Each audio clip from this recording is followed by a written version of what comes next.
అందరికీ నమస్కారం.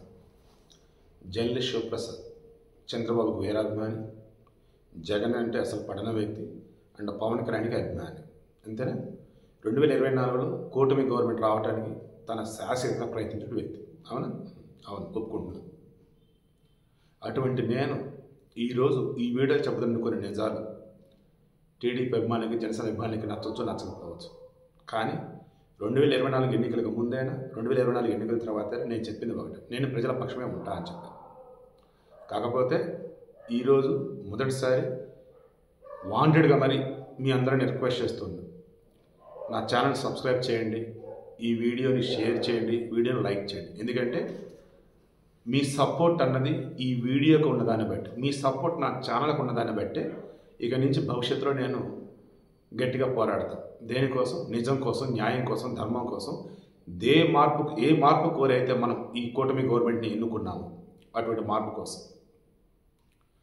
ఈవెన్ చంద్రబాబు గారికి నా గురించి తెలుసు, పవన్ కళ్యాణ్ కూడా నా గురించి తెలుసని అనుకుంటున్నాను. దట్ మీన్స్ ఎలాగంటే ఒక జర్నలిస్ట్, గతంలో జగన్మోహన్ రెడ్డి ఇతను ఇబ్బంది పెట్టారు, లైక్ ఇదే స్టార్టింగ్ ఇండస్ట్రీ అంతా మీకు చెప్పానంటే ఇప్పుడు నేను చెప్పబోయే, నేను క్వశ్చన్ చేయబోయే, నేను లేవనెత్తే అంశాలు ఖచ్చితంగా ప్రభుత్వానికి ఇబ్బంది కలిగించేలా ఉండొచ్చు.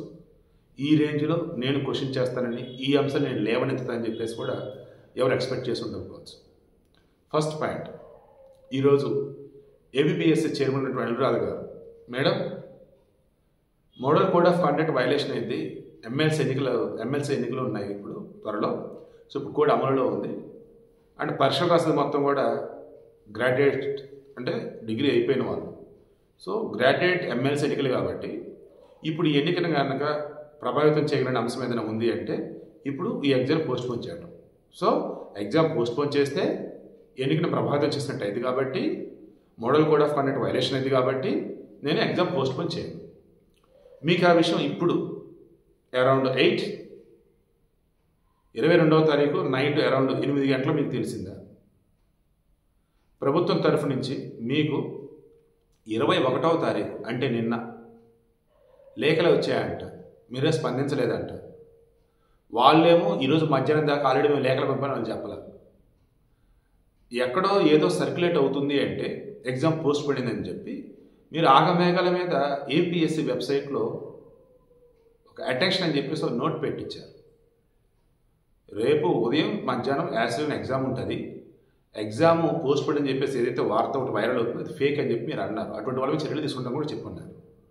నిన్న మీకు ఏపీఎస్సికి సంబంధించి లెటర్ వచ్చింది కదా గవర్నమెంట్, ఏపీ గవర్నమెంట్ నుంచి ఏపీఎస్సికి ఎగ్జామ్ పోస్ట్పోన్ చేయండి అని చెప్పేసి ఒక లెటర్ వచ్చింది కదా, మీకు అది అంది ఉంటుంది కదా. అప్పుడు మీకు మోడల్ కోడ్ ఆఫ్ కండక్ట్ గుర్తు రాలేదా? ఎందుకు మీరు ఇమీడియట్గా చెప్పలేకపోయారు? చెప్పండి మేడం. తర్వాత ఈరోజు మధ్యాహ్నం ఏపీ ప్రభుత్వం సైడ్ నుంచి మరి ఎమ్మెల్యేలు వచ్చారు ఐ డోంట్ నో, ప్రజాప్రతినిధులు, అధికారులు సమయంలో మిమ్మల్ని కలవడానికి వస్తే హెల్త్ లేదని చెప్పేసి మీరు కలవలేదంట. పోనీ అట్లీస్ట్ ఎందుకు వచ్చారు ఏంటి అని చెప్పేసి అడిగి ఎగ్జామ్ పోస్ట్పోన్ కోసం వచ్చినట్టయితే మోడల్ కోడ్ ఆఫ్ కండక్ట్ అండి ఇప్పుడు ఎమ్మెల్సీ ఎన్నుకుందండి, సో రాజ్యాంగం వల్లనైనా సరే జరగవచ్చేమో కానీ, కాన్స్టిట్యూషన్ వైలేషన్ అదైనా జరగవచ్చేమో కానీ model code of conduct violation జరగకూడదండి, నా వల్ల కాదండి, సో ఎగ్జామ్ పోస్ట్పోన్ చేయడం కుదరదండి అని వాళ్ళకి ఎందుకు చెప్పలేకపోయారు? ఇప్పుడు ఎంతమంది ఈ ఎగ్జామ్ రాసేవాళ్ళు రేపు ఎగ్జామ్ లేదు అన్నట్టు సైలెంట్గా ఉండిపోయారు? ఎంతమంది ఎగ్జామ్ రాయాలి రేపు అన్నప్పుడు ఇప్పుడు టైం ఎంత, మనకి ఇచ్చిన సెంటర్ ఎక్కడ, వెళ్ళగలుగుతామా టైం కానీ ఎంతమంది ఇప్పుడు హడావుడిగా టెన్షన్గా ఉన్నారు? లాస్ట్ మూమెంట్లో నిన్న ఈరోజు పెట్టిన టెన్షన్ అసలు ఎంత మేడం? మీరు ఐపీఎస్ ఆఫీసర్గా కదా చేస్తున్నారు, గతంలో ఒక పోలీస్ ఆఫీసర్గా మీరు ఉన్నారు అండ్ ఇంటెలిజెన్స్లో కూడా మీరు చేశారు కదా, మీకు తెలియదా మేడం? మీరు కూడా గ్రూప్స్ రాసి వచ్చి ఉంటారు కదా, మేము సివిల్స్ రాసి వచ్చి ఉంటారు. నేను గ్రూప్స్ ప్రిపేర్ అయిన వాడిని. 2020లో నన్ను జగన్మోహన్ రెడ్డి పంపినట్టు కొంత సిఐడి పోలీసులు వచ్చి నా తప్పు ఏమీ లేకపోయినా స్టేట్మెంట్ కోసం హడావిడిగా తీసుకెళ్ళినప్పుడు వాళ్ళు ఇన్వెస్టిగేషన్ చేసేటప్పుడు అడుగుతున్నప్పుడు నేను గ్రూప్ 1కి అపీర్ అయినట్టు, ఇంటర్వ్యూ మిస్ అయింది అన్నట్టు వాళ్ళ డీటెయిల్స్ వాళ్ళు తెలుసుకున్నాక అప్పుడు రెస్పెక్ట్ ఇవ్వటం కావచ్చు అండ్ నా క్రాస్ చెక్ చేసుకుని నాకు తప్పు ఏమీ లేదని తెలుసుకున్నప్పుడు కావచ్చు, అప్పుడు కొంచెం వాళ్ళు ఒబిడియంట్గా అన్నట్టు ఉంటారు. అదర్వైజ్ దానికి ముందు నాతో బిహేవ్ చేసిన విధానం, అడిగిన క్వశ్చన్ మొత్తం తేడా ఉంది. ఇప్పుడు ఎందుకు చెప్తానంటే ఆ గ్రూప్ 2కి ప్రిపేర్ అయ్యి చివరి మూమెంట్ దాకా వచ్చారన్నప్పుడు సొసైటీలో ఇచ్చే గౌరవం కూడా వేరు ఉంటుంది. ఓవరాల్గా ప్రిపేర్ అవుతున్నప్పుడు పడే టెన్షన్ ఇద్దే హారబుల్గా ఉంటుంది. అది ఆ ఎగ్జామ్స్ ప్రిపేర్ అయిన వాడికి నాకు తెలుసా. సో ఈరోజు అడుగుతూ ఉన్నాను మేడం, మీరు రాజ్యాంగబద్ధ పదవిలో ఉన్నారు, ఓకే. పొలిటికల్గా ఇప్పుడున్న కూటమి గవర్నమెంట్ వచ్చేసి మిమ్మల్ని ఎగ్జామ్ పోస్ట్ పోన్ చేయమని నిన్నే అడిగారు అంటున్నారు, లేదు మార్నింగ్ అడిగారు, లేదా మధ్యాహ్నం అడిగారు. మీకు అప్పుడు ఎందుకు గుర్తు రాలేదు? Model code of contact violation అయింది, సో ఎగ్జామ్ పోస్ట్ పోన్ చేయడం మీకు ఎందుకు గుర్తు రాలేదు మేడం? ఇప్పుడా మీరు చెప్పేది? లీగల్ ఒపీనియన్ తీసుకోవడం అని చెప్పేసి నిన్న లోకేష్ గారు చెప్పారు నైట్. దాన్ని అప్పుడైనా మీరు ఒక మాట చెప్పాలి కదా, లోకేష్ గారు కుదరదండి అని ఎందుకు చెప్పలేకపోయారు? Feeling very very bad madam. మీ గురించి, మీ హస్బెండ్ గురించి సోషల్ మీడియా దిక్కుమల కామెంట్లు పెడుతున్నారు. నాకు చాలా బాధిస్తుంది అవి చూస్తే. ఎందుకంటే ఈరోజు కూటమి గవర్నమెంట్ మిమ్మల్ని ఏపీఎస్సీ చైర్మన్గా చేసి వాళ్ళ వేలతో వాళ్ళు కన్నే పొడుచుకున్నారంటే కామెంట్స్ పెడుతున్నారు. మిమ్మల్ని వైసీపీ వ్యక్తి అంటున్నారు. అండ్ ఓటుకు నోటు కేసు సంబంధించి ఇంటెలిజెన్స్ ఆఫీసర్గా మీద మళ్ళీ మీ హస్బెండ్కి సంబంధించిన ఇన్వాల్వ్మెంట్ ఉందని ఏదో అంటున్నారు. నేను మరలా చెప్తున్నా, ఇప్పుడు నిరుద్యోగులు మరీ ముఖ్యంగా గ్రూప్ 2 అభ్యర్థులు ఎవరైతే ఉన్నారో రాసేవాళ్ళు, వాళ్ళు కొన్ని అప్పటికప్పుడు క్రియేట్ చేస్తున్న స్టోరీలో తెలియటంలా, లేదు వాళ్ళకి తెలిసిన నిజాల్లో తెలియటంలా, ఒక జర్నలిస్ట్గా నాకే షాకింగ్ ఉంది, ఏంటి ఇన్నున్నాయా అని చెప్పేసి. బట్ మేడం, ఒక అమ్మగా, ఒక ఐపీఎస్ ఆఫీసర్ గతంలో చేస్తున్నారు, ఇప్పుడు ఈరోజు ఏపీఎస్సీ చైర్మన్గా ఉన్నారు. మిమ్మల్ని ఏపీఎస్సీ చైర్మన్గా నియమించినప్పుడు ఎంత హ్యాపీగా ఫీల్ అయ్యానో ఈరోజు అంతకు 100 రెట్లు బాధపడుతున్నాను మేడం. నరకం మేడం నిన్న ఈరోజు అభ్యర్థులు అనుభవించింది. నిన్న ఒక ముక్క చెప్పినా సరిపోదు, ఈరోజు ఉదయం చెప్పినా సరిపోదు, ఈరోజు మధ్యాహ్నం చెప్పినా సరిపోదు, ఇప్పుడా చెప్పేది? బ్రిటిష్ వాళ్ళు కానీ అర్ధరాత్రి స్వాతంత్రం ప్రకటించినట్టుంది మేడం ఇది. రేపు ఎగ్జామ్ ఉందని చెప్పటం. కమింగ్ టు చంద్రబాబు గారు, సార్ మీరు ముఖ్యమంత్రి కదా sir, and deputy CM Pavan Kalyan garu, ఇద్దరిని అడుగుతున్నారు, ఇంక్లూడింగ్ విద్యాశాఖ మంత్రి, మానవ వనరుల అభివృద్ధి శాఖ మంత్రి లోకేష్ గారు, ముగ్గురిని అడుగుతున్నారు. మీ ముగ్గురికి సార్ 2024 ఎన్నికలకు ముందు, ఆ 2023 డిసెంబర్లో ఈ రోస్టర్ విధానం అంటూ ఈ గ్రూప్ 2కు నోటిఫికేషన్ ఇచ్చినప్పుడు అభ్యర్థులు పడ్డ ఇబ్బందులు మీకు తెలియవా? రోస్టర్ విధానం తప్పుగా ఉంది, మేము దీన్ని సరిచేస్తాం అని చెప్పింది మీరేనా? ప్రిలిమ్స్ జరుగుతున్నప్పుడు ఎగ్జామ్ పోస్ట్ పోన్ చేయమని చెప్పిన దానిలో ఖచ్చితంగా మీరు ఉన్నారు. ప్రిలిమ్స్ జరిగిన తర్వాత అభ్యర్థులకి ఒక భరోసా ఇచ్చి రేపు మెయిన్స్ ముందే ఈ రోస్టర్ విధానం మొత్తం సరిచేసే ఎగ్జామ్స్ పెడతామని చెప్పినటువంటి వాళ్ళు మీరు ఉన్నారా లేరా అనేది మీ బాధ్యత కాదా? జగన్మోహన్ రెడ్డి హయాంలో ఎన్నో బాధలు పడ్డటువంటి నిరుద్యోగులు మీ మీద నమ్మకంతో మీకు ఈరోజు అవకాశం ఇస్తే మీరేం చేస్తున్నారు సార్? మరలా అలాగే చేస్తున్నారు. నాకు బాధ ఎక్కడేస్తుందంటే, కోపంలో ఆవేశంలో ఉన్నటువంటి వాళ్ళు ఎవడనైతే చీ అని చెప్పేసి ఇంకో అతని దగ్గరికి వచ్చారు, అతను కూడా అలాగే ఉంటేనో లేదు చీ అని ఎవరినైతే అనుకొని యువతల సైడ్ వ్యక్తికి వచ్చారో, ఆ యువతల సైడ్ వ్యక్తి ఏ కొంచెం తేడాగా ఉన్నా వాడే బెటర్ అని చెప్పేసి చీ కొట్టినట్టు దగ్గర వెళ్తున్నారు. ఈరోజు చాలామంది నా క్యారెక్టర్స్ స్పీక్ ఛానల్లో కామెంట్స్ పెట్టినప్పుడు కానీ, నాకు వాట్సాప్లో చెప్పినప్పుడు కానీ ఏం చెప్తున్నారు? ఓపెన్గా చెప్పనా సార్? పవన్ కళ్యాణ్ గారు, లోకేష్ గారు, చంద్రబాబు గారు, ఏనండి మీకే చెప్తున్నా, రేపు ఎమ్మెల్సీ ఎన్నికలలో మేమంటే ఏంటో చూపిస్తాం, జగన్ సపోర్ట్ చేసినట్టుగా ఓటేస్తాం. అది వినగానే నాకు అసలు ఏంట్రా వీళ్ళు ఇలా అనిపించింది. నిజమే, కోపంలో ఉన్నాడు అలాగే చేస్తాడు. 2019 ఎన్నికలలో గుర్తుంచుకోండి మీరు, జగన్మోహన్ రెడ్డికి 151 స్థానాలు వచ్చాయంటే అది జగన్ మీద అభిమానం కాదు. 2014 నుంచి 2019 మధ్య మీ మీద వచ్చినటువంటి కోపం. ఈవెన్ వాళ్ళకి మీ మీద అభిమానం ఉంది, కానీ ఏం చేద్దాం చంద్రబాబు గారు, మీ మీద కోపం వచ్చింది వాళ్ళకి. సరైన ఎంప్లాయ్మెంట్ లేదని, సరైన డెవలప్మెంట్ లేదని, అండ్ మోరోవర్ ఫేక్ న్యూస్లు రిమైనింగ్ రకరకాల నమ్మేశారు. సో అంతిమంగా ఈరోజు నేను అడుగుతున్నాను, మీ చేతులలో 8 నెలల సమయం ఉన్నప్పుడు మీరు ఏం చేశారు sir? Coming to Pavan Kalyan garu, Pavan Kalyan గారు మీకు తెలుసు నేను మిమ్మల్ని ఎంత అభిమానిస్తాను. మీ మెగా ఫ్యామిలీకి సంబంధించి సపోర్ట్ చేస్తే కావచ్చు, లేదన్నప్పుడు ఎవరైనా ఏదైనా అంటుంటే ఫస్ట్ వీడియో నేనే పెడతాను, ఎవడరా మీరు ఏంట్రా మీరు అన్నట్టు. ఈరోజు అడుగుతున్నారు సార్ నన్ను, సార్ మీరు పవన్ కళ్యాణ్ గారికి అంతగా సపోర్ట్ చేస్తారు కదా, ఏం సార్ దేవాలయంలో ఎక్కడైనా విగ్రహాలకు సంబంధించి ఏదైనా చిన్న అపచారం జరిగిందంటే ఆయన వస్తారు కదా, 92,000 మంది సార్, అల్లల్లాడిపోతూ ధర్నా చేస్తూ నిరసన చేస్తూ ఉంటే ఏమైపోయారు సార్ పవన్ కళ్యాణ్? ప్రభుత్వాన్ని అడగలేకపోయారా? లేదు ఏపీఎస్ఓకి చెప్పలేకపోయారా? ఏంటి సార్ ఆయన? ప్రశ్నిస్తా అన్నారు, అండగా ఉంటా అన్నారు. ఈరోజు ఇంతమంది ఇన్ని సమస్యలలో ఉంటే కనీసం నోరెక్కడ ఇప్పేస్తారు అంటున్నారు సార్. బాధేస్తుంది సార్ మిమ్మల్ని ఆ రకమాలు అడుగుతూ ఉంటే. సిగ్గు అనిపిస్తుంది సార్ నాకు. అరే నేను ఎందుకు అడగలేకపోతున్నా అని చెప్పేసి అడుగుతున్నాను సార్. తిరుమల లడ్డు కల్తీల విషయంలో మీరు బాధపడ్డారని నేను బాధపడ్డాను. నేను జర్నలిస్టులు విడుదలిస్తూ కూర్చున్నాను, న్యూస్ ఇస్తూ కూర్చున్నాను. మీరు ఉప ముఖ్యమంత్రిగా ఉంటూ సనాతన ధర్మాన్ని కాపాడుకోవాలంటూ సనాతన ధర్మ పరిరక్షణ కోసం బోర్డు కావాలన్నారు. తిరుమల లడ్డు కల్తీ అని చెప్పేసి దీక్ష చేశారు, స్వామివారిని దర్శించుకున్నారు. ఇక మీదట ఎటువంటి అపచారాలు ఎక్కడ జరగవన్నట్టు అరక అడుగులు వేస్తూ ఉన్నారు. ఎస్ సార్, మానవ సేవ మాధవ సేవ కాదు సార్. ఇంతమంది పిల్లలు సార్, మన దేశానికి వీళ్ళే సార్ వెన్నెముకలు.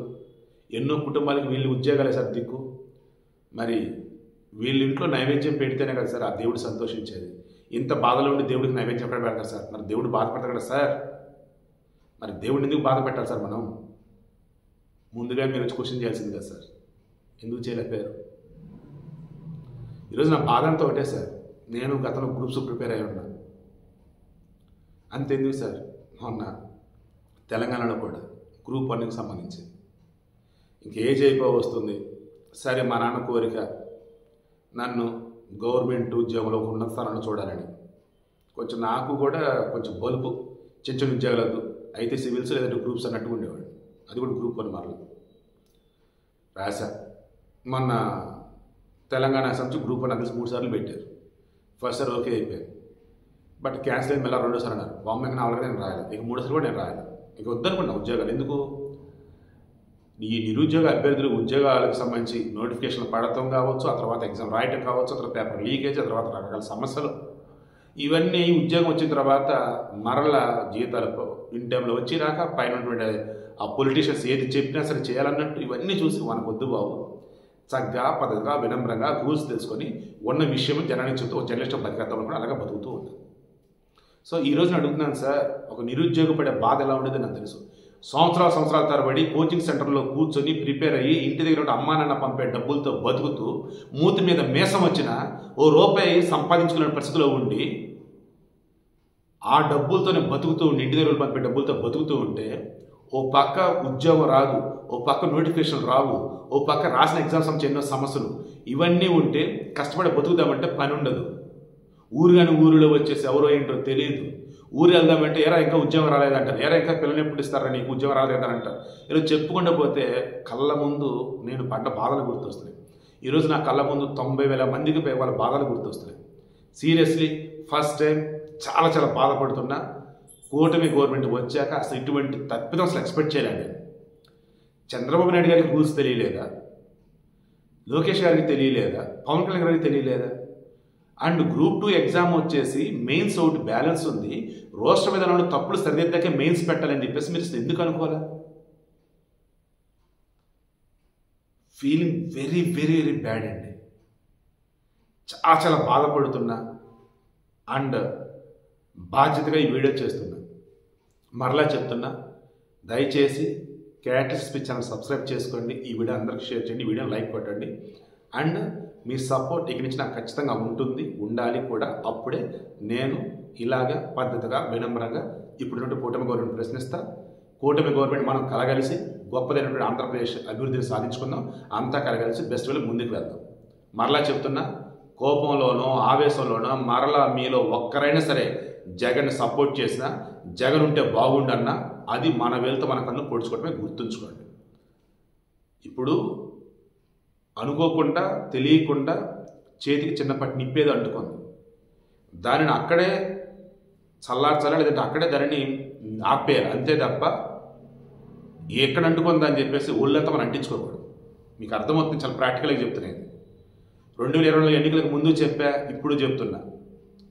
వైసీపీకి సపోర్ట్ చేయటం అన్నా, జగన్మోహన్ రెడ్డి నాయకుడు అనుకుంటూ ఉన్నా, అంతగా మించినటువంటి మూర్ఖత్వం ఇంకోటి ఉండదు.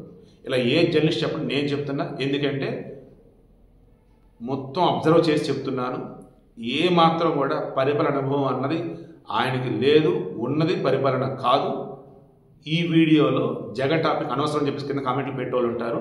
అయినా సరే చెప్తున్నా, జగన్ని ఏమాత్రం పాజిటివ్గా ఇప్పుడు ఉన్నటువంటి వాళ్ళు ఎవరైనా మాట్లాడుతూ స్పందిస్తున్నారని నాకు భయం వేస్తుంది. ఏంట్రా వీళ్ళు మరలా వెళ్ళి లేనిపోయినటువంటి దరిద్రం నెత్తిన పెట్టుకుంటారు అని చెప్పేసి నాకు అనిపిస్తుంది. ఈ నోటిఫికేషన్ ఇచ్చి తప్పు చేసిన జగన్, దాన్ని సరిదిద్దాల్సిన బాధ్యత కూటమి గవర్నమెంట్ ఉంది. వాళ్ళు డిలే చేశారు. అటువంటి మూమెంట్లో కూడా మరలా జగనే కరెక్ట్, జగన్ ఉంటే బాగుండేది, ఆయన ఏపీఎస్సీ చైర్మన్ కంట్రోల్లో పెట్టాడు అన్నట్టుగా మాట్లాడుతూ ఉంటే నాకు అనిపిస్తుంది, చంద్రబాబు నాయుడు ముఖ్యమంత్రిగా ఉండి ఫెయిల్ అయ్యారా, ఏపీఎస్సీ చైర్మన్ అనురాధ గారు ఉండి సక్సెస్ అయ్యారా, లేదన్నప్పుడు జరుగుతున్న తతంగం అంతా చూసి మాలాంటి వాళ్ళు నిరుద్యోగులు అంతా కూడా పిచ్చోళ్ళు అయ్యారా, వైసీపీ భాష చెప్పాలంటే ఎర్రిపప్పలు అయ్యారా, అంటే బుజ్జినాలు పిల్లలు అయ్యారా తెలియటంలా. మీకేమైనా కింద కామెంట్లో తెలియచండి. బట్ రానున్న రోజులలో చంద్రబాబు నాయుడు గవర్నమెంట్ ముందు పెను సవాలు ఉన్నాయనిపిస్తుంది. ఇప్పుడు ఉన్నటువంటి మూమెంట్లో మంత్రులకు సంబంధించి కావచ్చు అండ్ చంద్రబాబు గారికి సంబంధించి కావచ్చు, వీళ్ళు ఏదైతే చెప్తున్నారో దీనిని అధికారులు వినట్లేదు, పాటించట్లేదు అని ఏదైతే అంటున్నారో అది నిజమే అని చెప్పేసి నాకైతే అనిపిస్తూ ఉంది. ఇంకా సొసైటీలో అయితే ఘోరతగా అనుకుంటూ ఉన్నారు. కూటమి ప్రభుత్వం ఇమ్మీడియట్గా చంద్రబాబు గారు, పవన్ కళ్యాణ్ గారు, లోకేష్ గారు అండ్ మంత్రిమండలి అంతా కూడా కూర్చొని అసలు రాష్ట్రంలో ఏం జరుగుతుంది, అధికారులు ఏం చేస్తున్నారు, మీరేం చేస్తున్నారు, జనరల్గా ఏం చెప్తుంటారండి, 4 పిల్లర్స్ అంటారు. ఏంటి 4 పిల్లర్స్ ఈ దేశానికి? లెజిస్లేచర్ శాసన వ్యవస్థలు, లోక్సభలు, అసెంబ్లీలు, then judiciary law and order కావచ్చు, కోర్టులు కావచ్చు, next bureaucrats that means IAS and రాజ్యాంగబద్ధ పదవులలో ఉన్నటువంటి వాళ్ళు, 4th పిల్లర్ వచ్చేసి మీడియా. ఈ జర్నలిజం భ్రష్టు పట్టిపోయింది, వేరే విషయం. ఇవి ఉన్న 3 వ్యవస్థలో కూడా ఒకదానికొకటి పొంతన లేకుండా ఒకదాని మీద ఒకటి పెత్తనం చేద్దామన్నట్టుగా తయారైపోతూ ఉంటే ఇక వ్యవస్థ మొత్తం నాశనం ఉంటుంది తప్ప వేరేది ఏమి ఉండదు. 4-5 నిమిషాలు ముగిద్దాం అనుకున్నా, ఇప్పుడు ఇదిగో 17 నిమిషాలు అవుతుంది. ఇంకా అరగంట కూడా వీడియో చేయొచ్చు, కానీ చూసేవాళ్ళు తక్కువ ఉంటారు అండ్ దీన్ని లైక్ కొట్టేవాళ్ళు షేర్ చేసేవాళ్ళు చాలా తక్కువ ఉంటారు. ఎందుకంటే డ్యూరేషన్ ఎక్కువ ఉంది. అమ్మ బాబు ఏం వింటాం ఎంత డ్యూరేషన్ ఎక్కువ ఉంది, ఎందుకులే. కానీ ఒక్క వర్డ్ కూడా రిపీట్ అవ్వాలి. ప్రతి లైన్లో కూడా అందరి బాధనే చెప్పా, ప్రతి లైన్లో కూడా ఇప్పుడున్నటువంటి గవర్నమెంట్కి ఓ సలహాదారుగా చెప్పా, ఇప్పుడున్నటువంటి పాలకులకి వ్యవస్థల ప్రక్షాళన ఎలా చేసుకోలేంటని చెప్పా. ఓవరాల్గా అభ్యర్థులందరికీ మనస్ఫూర్తిగా రిక్వెస్ట్ చేసి చెప్తున్నా, మీరు మైండ్లో నుంచి నెగిటివ్ తీసేయండి, పాజిటివ్గా ఉండండి. రేపు ఎగ్జామ్కి ఈ నైట్ అని ప్రిపేర్ అవ్వండి, రేపు పగలైనా ప్రశాంతంగా వెళ్ళి రాయండి. ఐఎమ్ షూర్ కూటమి గవర్నమెంట్ దిద్దుబాటు చేయడానికి దిగుతుంది. వ్యవస్థలో ఉన్నటువంటి కాయకల్ప చికిత్స చేస్తారు, ఎక్కడ ఎవరిని ఉంచాలి ఏంటనేది చూస్తారు. ఈ రోస్టర్ సిస్టమ్ సంబంధించేసి రేపు మార్చి 11 కోర్టు సబ్మిట్ చేయమని అడిగింది కాబట్టి వెళ్ళని ఆ రకంగా ఎలా అడిగి వేస్తారు ఏంటనేది చూద్దాం. బట్ మీరైతే ఎగ్జామ్ రాయండి. మీరు మెయిన్స్ ఎగ్జామ్ రాయడానికి ముందే ఏదైతే కోరుకున్నారో మార్పు, ఆ మార్పు మీరు రాసిన తర్వాత వచ్చిందని నేనైతే ఎక్స్పెక్ట్ చేస్తూ ఉన్నా. Be positive, all the best everyone.